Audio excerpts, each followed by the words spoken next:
In August 2018, a seemingly perfect family vanished. Shanann Watts, pregnant with her third child and her two young daughters Bella and Celeste, disappeared without a trace. Her husband, Chris Watts, initially pleaded for their safe return on national television. But the truth was far more sinister than anyone could imagine. On August 13, 2018, a seemingly ordinary Monday in Frederick, Colorado, a friend of Shanann Watts grew concerned. Shanann, who was 15 weeks pregnant, had missed a doctor's appointment. She wasn't answering her phone or her texts, which was highly unusual for her. This friend, Nicole Atkinson, had dropped Shanann off at her home around 2 a.m. after a business trip. And now, hours later, there was only silence. After failing to get a response, Nicole called the police to request a welfare check. She also called Shanann's husband, Chris Watts. When an officer arrived at the Watts home, Chris was already there.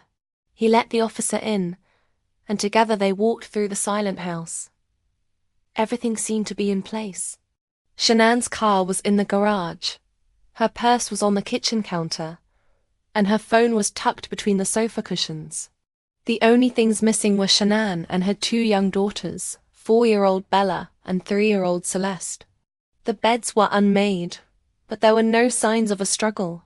To an outside observer, it might have looked like a mother had simply taken her kids out for the day. But to those who knew Shanann, this was deeply unsettling. She was a prolific social media user, constantly sharing updates about her family life. For her to just disappear without a word was unthinkable. The next day, the story hit the local news. Chris Watts stood in front of cameras, his face a mask of worried confusion.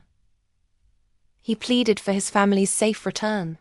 He spoke directly to his wife and daughters, saying, "Shanann, Bella, Celeste, if you're out there, just come back. If somebody has her, just please bring her back. I need to see everybody. I need to see everybody again. This house is not complete without you two in here and the new baby on the way."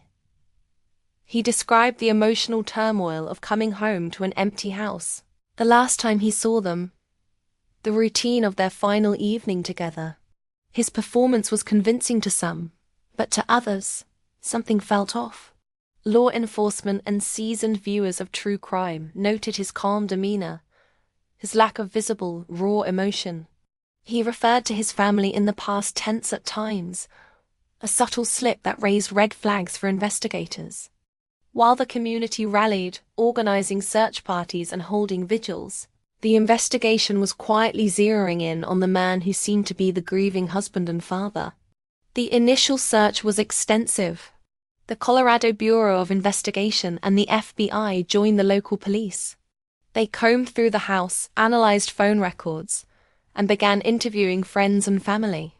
A key piece of evidence came from a neighbor's security camera. The footage showed Chris Watts' truck backing up to his garage early on the morning of the disappearance. He was seen loading items into the truck bed before driving away. This contradicted his story of a normal morning routine. He claimed he left for work while his wife and daughters were still asleep in bed. The camera told a different story.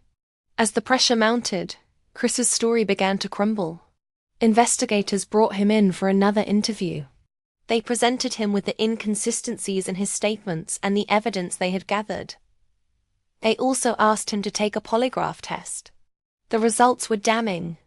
According to the polygraph examiner, Chris showed significant signs of deception when asked about his family's whereabouts and his involvement in their disappearance.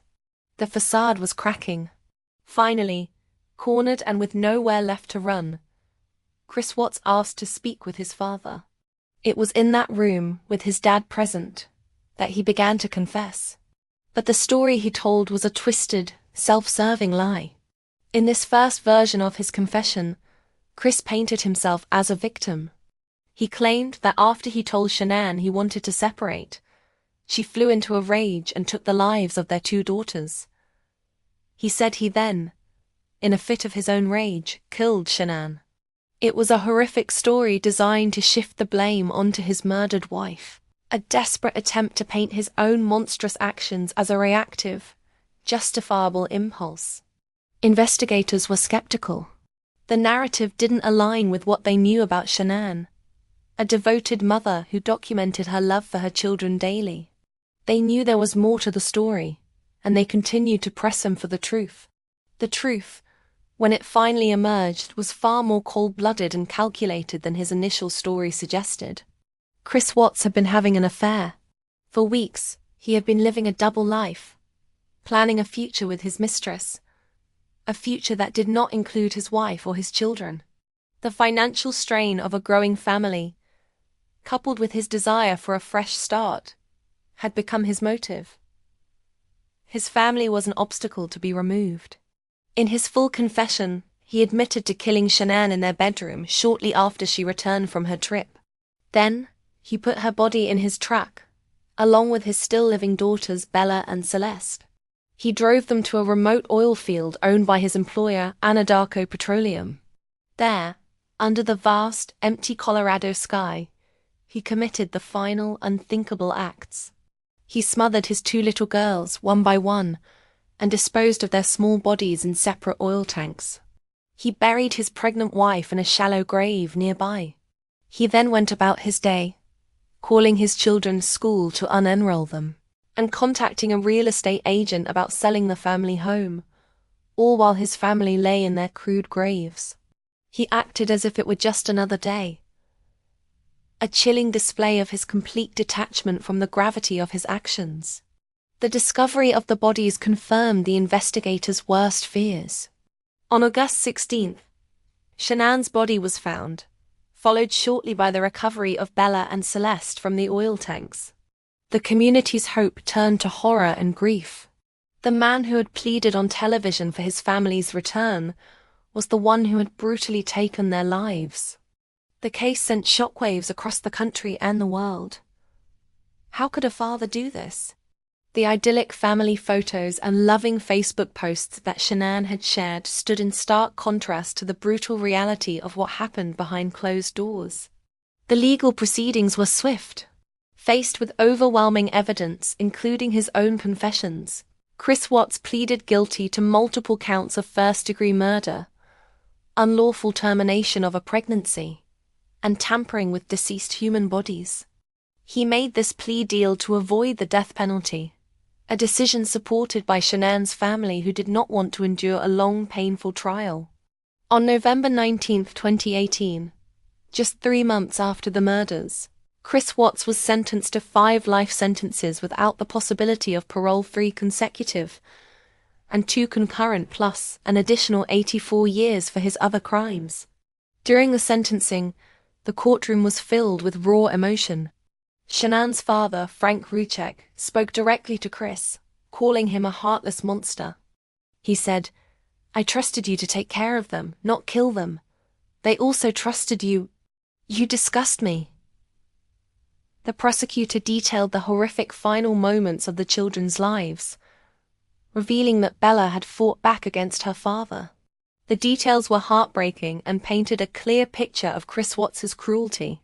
He sat emotionless throughout the hearing, a blank slate that offered no explanation, no remorse.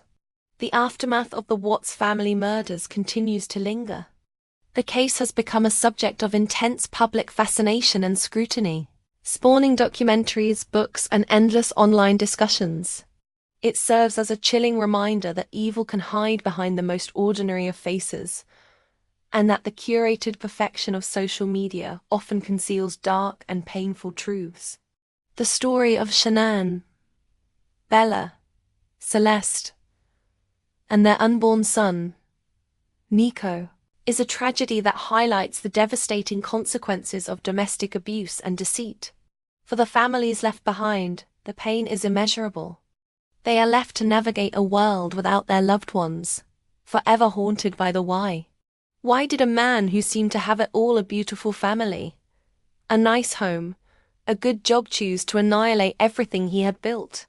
While Chris Watts sits in a maximum security prison, the questions and the grief remain. The case forces us to confront uncomfortable truths about the darkness that can exist within human nature and the importance of looking beyond the surface. It's a story of ultimate betrayal, a tragedy that will not soon be forgotten. If you or someone you know is in a difficult or unsafe situation, please know that there is help available. You can reach out to the National Domestic Violence Hotline, and there are resources in your local community that can provide support and a safe way forward. It's important to talk to someone and seek help. Thank you for watching. If you enjoyed this video, please give it a thumbs up and subscribe for more content just like this.